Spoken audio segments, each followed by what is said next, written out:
Salut tout le monde, je suis super contente de vous retrouver aujourd'hui avec une vidéo Full Face First Impression.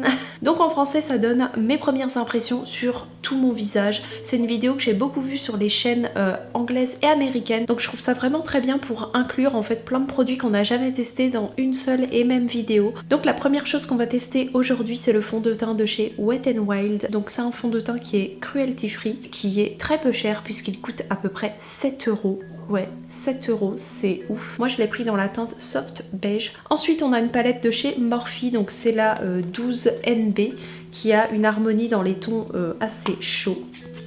Ensuite on a le Butter Bronzer de chez Physician Formula, c'est un nouveau bronzer, voilà, de toute façon tout est nouveau, mais celui-ci je voulais trop le tester depuis au moins, je sais pas, depuis un bon moment. Le petit blush de chez Milani, donc c'est le Luminoso que je voulais trop tester depuis au moins 2 ou 3 ans. On a le mascara donc de chez Doll10, le Effort Lash, que je ne connais pas du tout, que j'ai reçu en fait à la masterclass de Christelle, donc c'est l'occasion pour moi de tester. On a le Sublime Highlighter très connu de chez Becca en teinte opale, et pour finir on a un rouge à lèvres liquide de la marque Girl Lactic, donc dans la teinte Allure. Donc je vais tester bien sûr tous ces produits pour la première fois aujourd'hui avec vous en détail. Au fil de la journée je vous ferai un ou deux petits points et je vous dirai bien sûr ce que ça donne. Et là je fais peur, trop.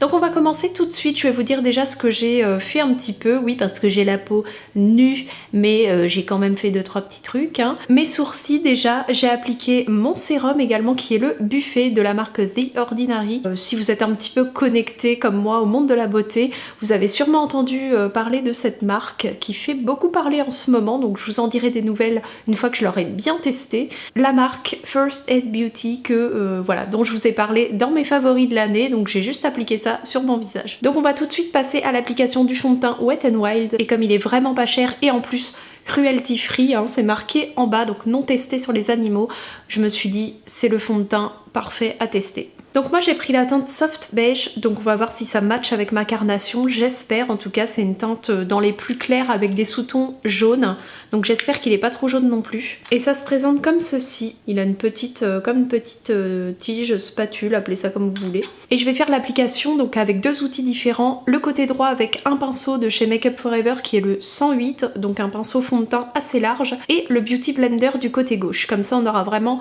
deux applications différentes, donc on verra comment est le rendu, s'il est mieux avec le Beauty Blender ou avec le pinceau. Je sais pas si je dois en mettre beaucoup ou pas en fait, j'en ai aucune idée. Donc comme vous pouvez voir, j'ai pas du tout la peau parfaite ou quoi que ce soit, j'ai des cernes, j'ai des restes d'imperfections qui ne veulent pas se barrer, n'est-ce pas?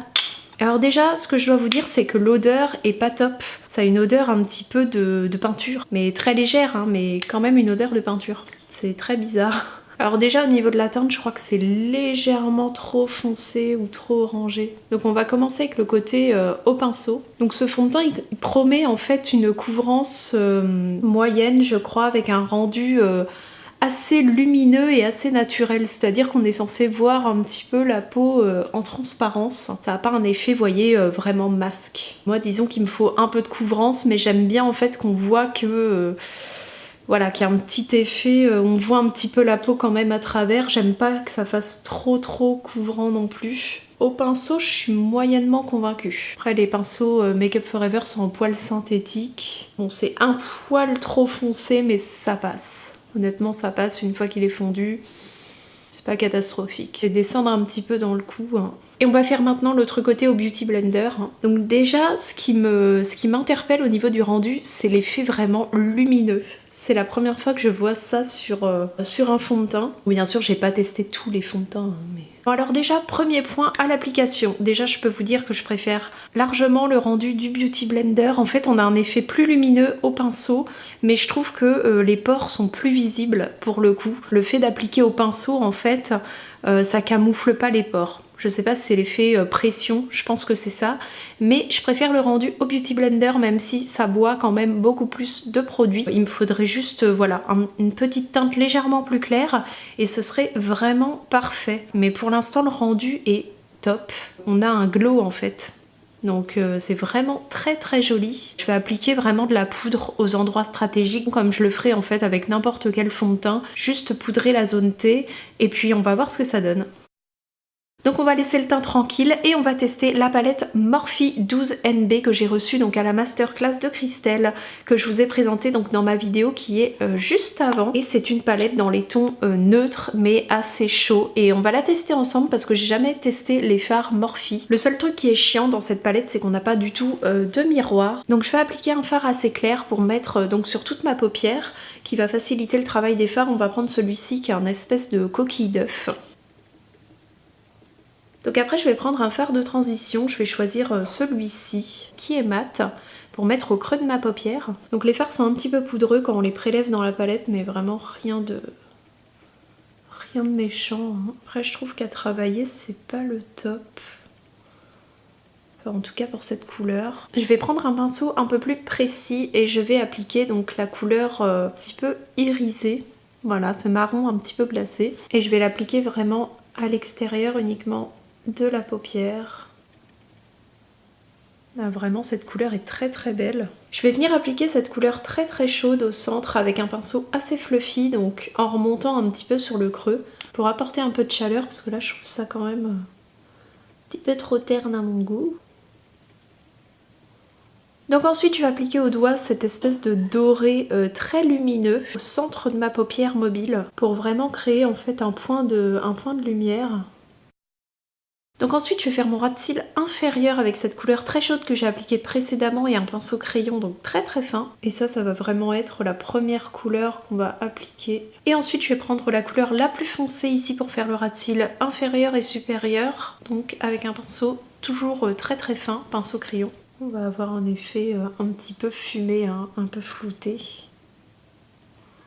En ce qui concerne la palette Morphe, eh bien écoutez, je suis très très satisfaite. L'harmonie des couleurs est vraiment très jolie. Là, je me suis fait un petit maquillage très basique qu'on peut faire, je trouve, aussi bien pour la journée que pour le soir. Ça dépend de vos envies. Au niveau de l'harmonie, moi, c'est tout à fait mon truc. Il est fort possible que je me reprocure une autre palette Morphe parce que la pigmentation n'est pas au maximum, mais pour une palette qui est assez accessible, parce que je crois qu'elles sont très peu chères, franchement, c'est vraiment pas mal du tout. Juste quelques petites chutes, mais ça, on peut tout à fait en avoir avec des palettes Urban Decay qui coûtent 50 € ou autre. Donc je suis vraiment très satisfaite de cette palette. Donc franchement, pas mal du tout.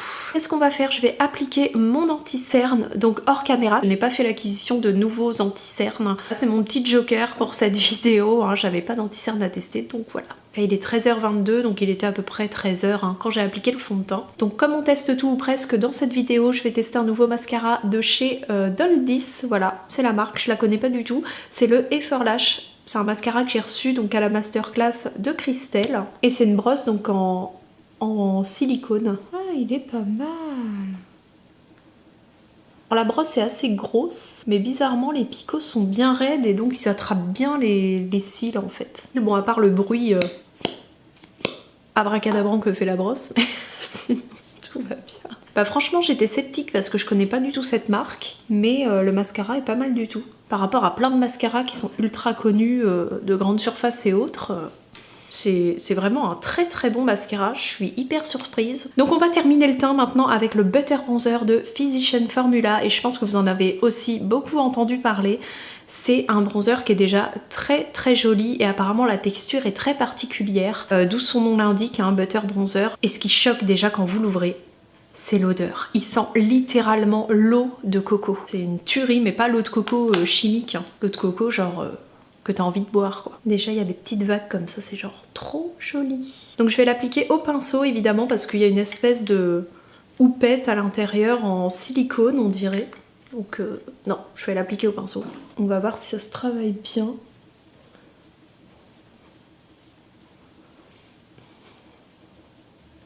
Franchement il est bien pigmenté. Franchement, il est vraiment très très joli. Il paraît plus chaud à la caméra qu'en réalité. Il s'applique très très bien. Oh, je crois que ça va devenir mon nouveau chouchou. Je vais en mettre un petit peu voilà, sur mes tempes, là où le soleil tape naturellement en fait. Je savais que mes cheveux allaient me saouler dans cette vidéo, je le savais. Donc déjà au niveau du rendu et de l'application, j'aime beaucoup. C'est vraiment une très jolie couleur, ils se font parfaitement. On verra à la fin de la journée ce que ça donne. Déjà avec l'odeur et tout, enfin c'est un plaisir à appliquer. Ils se font très bien sur la peau. Donc j'ai rien d'autre à ajouter, pour moi il est vraiment parfait. Et j'ai pris la teinte numéro 2, si ça peut vous intéresser, j'ai pris la plus foncée. J'adore. Franchement, j'adore. On va maintenant passer au blush avec le Luminoso de chez Milani. Oui, je sais, je crains, hein. Ça fait au moins 3 ans que j'ai envie de me le commander, celui-ci. Je vais enfin le tester avec vous, donc c'est pas trop tôt. C'est un sublime corail qui a l'air hyper lumineux en fait. Donc je pense que sur la joue, ça doit être vraiment très joli. Alors, on comprend pas tout, hein. Il y a certaines palettes de fard, il n'y a pas de miroir. Mais dans les blushs Milani qui coûtent 10 balles, il y a un miroir. Voilà, au moins vous le saurez. Hein? Ah ouais, non mais la lumière... Non mais je comprends pourquoi il s'appelle Luminoso en fait. Il y a une lumière qui se dégage de ce blush, limite, on n'est pas obligé de mettre de l'highlighter avec. Hein. À moins que vous aimiez les highlighters très iridescents, mais sinon, limite, il n'y a pas besoin d'en mettre quoi. Il est trop beau. Pourquoi je l'ai pas acheté avant, franchement? Puis alors pour le prix, franchement, j'ai envie de dire pourquoi se priver quoi. Donc là, je vais le fondre un peu parce que... il est quand même pas mal pigmenté. Les blushs Milani, je crois que je vais agrandir ma collection. Hein. J'aime beaucoup.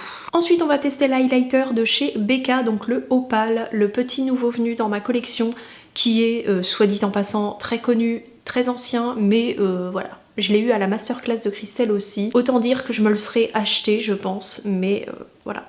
Je l'ai jamais testé, donc c'est l'occasion. Donc je vais l'appliquer avec un petit pinceau de chez Make Up Forever, hein, qui est spécialement conçu pour l'highlighter.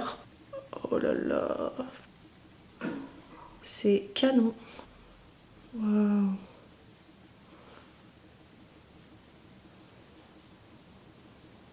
Donc je vous reviens après que la batterie est coupée et j'ai continué à faire mon highlighter. J'avais fait ma bouche et en fait ça n'était pas en train d'enregistrer. Voilà. Donc pour terminer avec les lèvres, on a le Matte Lip Paint de chez Girl Lactic. Donc je connais cette marque de nom mais je n'ai jamais testé. Et la teinte c'est Allure. Donc ça a l'air d'être une très jolie teinte.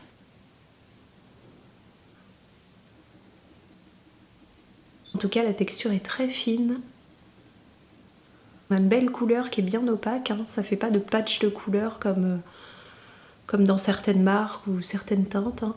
En tout cas, j'aime beaucoup que ce soit au niveau de la texture ou de la couleur. C'est un espèce de bois de rose un peu réchauffé comme ça qui est vraiment très joli. Je crois pas que j'ai de teintes similaires. Donc j'en ai qui ressemblent mais c'est pas exactement la même chose. Donc bah écoutez, le maquillage étant enfin terminé, on va voir comment il se comporte au fil de la journée, donc comment les produits évoluent et je reviendrai voilà quelques fois pour vous donner mon avis. Bon bah écoutez, je reviens pour faire une petite update du fond de teint. Donc je l'ai depuis à peu près 5 heures puisqu'il est 18h15 à peu près. Hein. Donc bah écoutez, je suis très contente sachant que j'ai pas du tout repoudré en cours de journée. Hein. J'ai vraiment laissé vivre le fond de teint. On voit pas mal mes pores donc à ce niveau là, au niveau des ailes du nez. On voit vraiment que voilà, au niveau du bas du visage par exemple, il est toujours présent. Vous voyez, quand je mets mon doigt, j'ai pas du tout de fond de teint ou de gras sur le doigt, donc ça c'est plutôt un bon point. Il a une très bonne tenue, enfin en tout cas au bout de 5 heures, on verra bien par la suite. Hein. Pour l'instant je suis très contente. Toutes les zones qui sont très lumineuses, c'est là où j'ai appliqué l'highlighter. Rien à signaler non plus, il a pas bougé, on le voit toujours autant. Au niveau des yeux, donc les fards à paupières, ils sont très bien tenus, ils n'ont pas du tout filé dans le creux de la paupière, hein, malgré le fait que je n'ai pas du tout mis de base. Le mascara, bah écoutez, rien à signaler, hein, la courbure est toujours là. Le blush est toujours présent, je crois. Petit blush Milani. On a le bronzer aussi pareil, hein, on n'a pas d'effet de matière ou de patch ou quoi que ce soit, hein, je crois pas. Non. Il est toujours bien présent. Et bah écoutez, le fond de teint pour l'instant, je suis très contente. Donc écoutez, je vous dis dans 2-3 heures ce qu'il en est. Recoucou, on se retrouve avec la dernière update et clôture de cette vidéo, puisqu'il est quasiment 2 h du matin.